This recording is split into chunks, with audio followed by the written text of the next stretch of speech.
যে স্যার আমি স্কুলে যেতে আগ্রহী, কিন্তু আমার বাবা আমার মা কিন্তু আমার পরিবার আমাকে কোনো সাহায্য করে না, আমাকে এসে মানে বলবো। আমি তোমাদের লেখাপড়ার জন্য যা দরকার আমি আর কি মানে দেবো ব্যক্তিগতভাবে। ক্লিয়ার সবাই? স্কুলে যেতে হবে।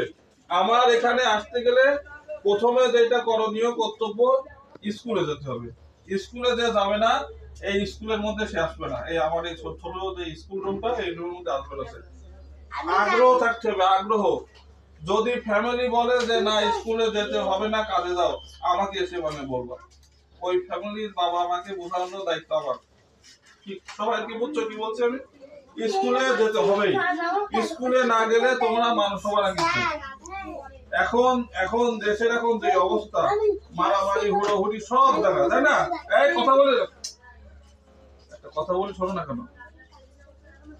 মানুষ হতে হবে। আর মানুষ হতে গেলে কি করতে হবে? স্কুলে যেতে হবে। Good, very good. কে মানে এটা কি মানে বলছো কে? তুমি বলছো, তুমি বলছো। Thank you. স্কুলে যেতে হবেই। আগে স্কুল, তারপরে পথে কাজ। আর যদি কারোর বাবা মা বলে যে স্কুলে যাওয়া দরকার কি নেই, সে আমাকে এসে বলবো। ঠিক আছে? আচ্ছা, গুড, ভেরি গুড। আর এখানে এসে নিয়মিত আসবা।